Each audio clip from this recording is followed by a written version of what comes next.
What it do, YouTube? It's that time of week again. Got a Saturday night game, thank God.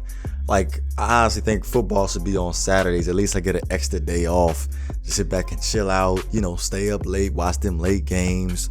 But we got the New York Jets Saturday night. Before we get into the preview part, Ryan Tannehill. MCL and ACL sprain. Not exactly a timetable when he'll be back. Adam Gase is saying that he might as well just let him sit for the rest of the season. But honestly, I gotta see how Matt Moore plays. Thank God it can't come on a more perfect time against the Jets. So we get to see what Matt Moore could do against the Jets. But Ryan Tannehill. It shows how much that he was very emotional in that Arizona Cardinals game. Very emotional. The reason why is he's playing excellent. Playing probably the second best football he's ever played. When I sat back and watched him 2 years ago in the Bill Lazor offense, he played phenomenal. I honestly think he played better in that Bill Lazor offense than he is playing in Adam Gase's offense. Because he was playing well. He's literally playing well. And then the offensive line got hurt and he started to regress. But he was so emotional. It's just the fact that the Miami Dolphins have a winning record and He's putting up 93.5 passer rating. That is excellent for Ryan Tannehill. So it goes to show it's unfortunate that Ryan Tannehill got injured this late in the season. Thank God that he has the opportunity to come back. Hopefully it's going to be in Week 17 against the New England Patriots. But crossing my fingers and praying for Ryan Tannehill to get back this season. Hopefully for Week 17.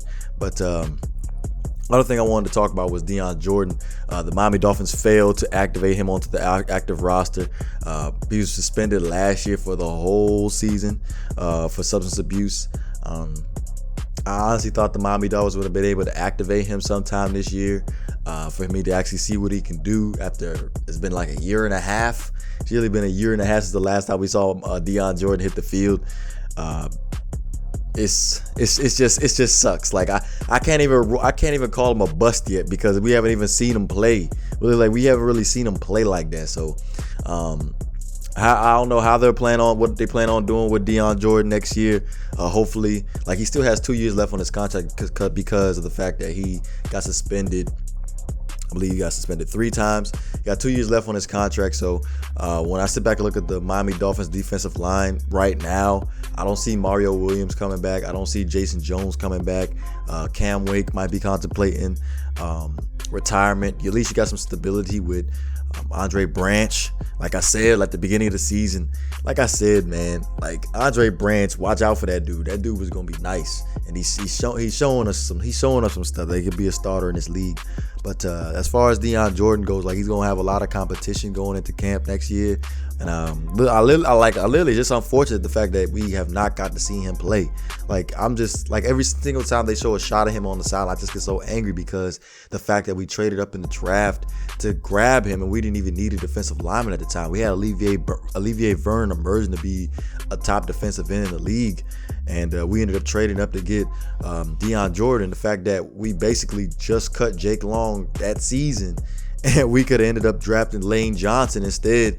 I know Lane Johnson's having substance abuse issues, but and when it came down to it was a position of need, and we literally should have drafted Lane Johnson. That also leads into that whole Jonathan Martin issue with Incognito and stuff like that. But getting off topic now, like I said, we're going to face the Jets. They're going to be at home.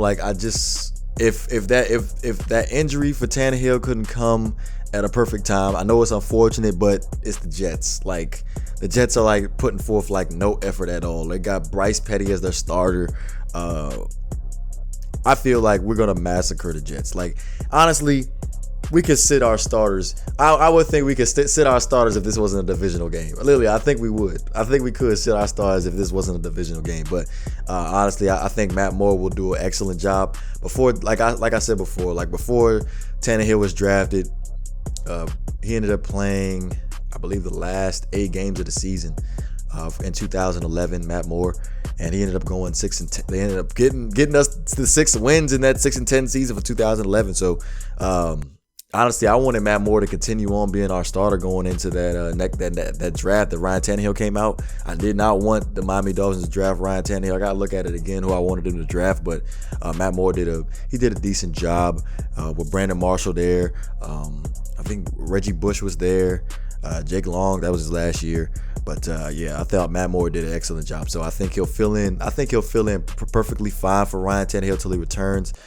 Also gives us a chance to get those Ryan Tannehill haters to shut up about Ryan Tannehill getting benched and stuff like that, because like I've been saying before, like you can't take a decent quarterback for granted. Like you can end up like the New York Jets with Bryce Petty as their starter, or the Denver Broncos with Trevor Siemian or Paxton Lynch as your starter. You never know. Like when you have a decent quarterback, you want to hold on to him. Like I said, Tannehill doesn't turn the ball over.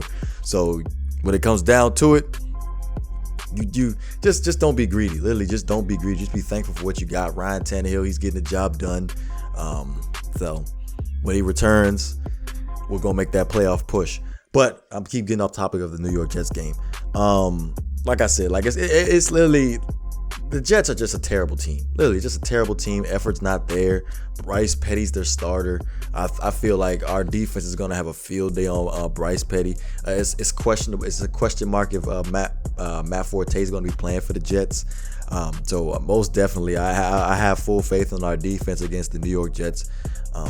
Like I said, I'm just gonna keep on praising Byron Maxwell, call him Richard Sherman Jr. because he's balling out right now. He's literally balling out. So as far as offensively, offensively for the Miami Dolphins, like just let Matt Moore just settle in the game, period. Like just let him, give him some short little dip and dunk stuff at first, and then like start extending his passion tree to get him a little feel of the game, because he hasn't played since 2011 for real.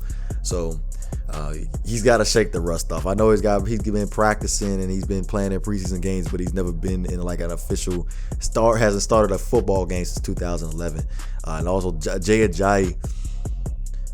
The bread and butter for the Miami Dolphins, period, is Jay Ajayi. It revolves around Jay Ajayi. The defenses are trying to stop Jay Ajayi. That's why they have him in the box. That's why we're able to they have to respect the running game. Unlike previous years where the offensive line has just been terrible, this year the offensive line was somewhat healthy. We're able to run the ball. But other than that, man, like I have full faith in the Miami Dolphins crushing the New York Jets. I'm going to be looking forward to this game. It's on Saturday night.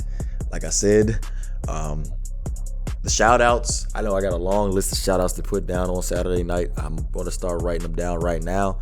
But I believe with all that being said, I think we're good to go. So you know what it is. If you enjoy the content, please don't forget to hit that like and subscribe button. This is GreatOne DeVore. I'm up out of here.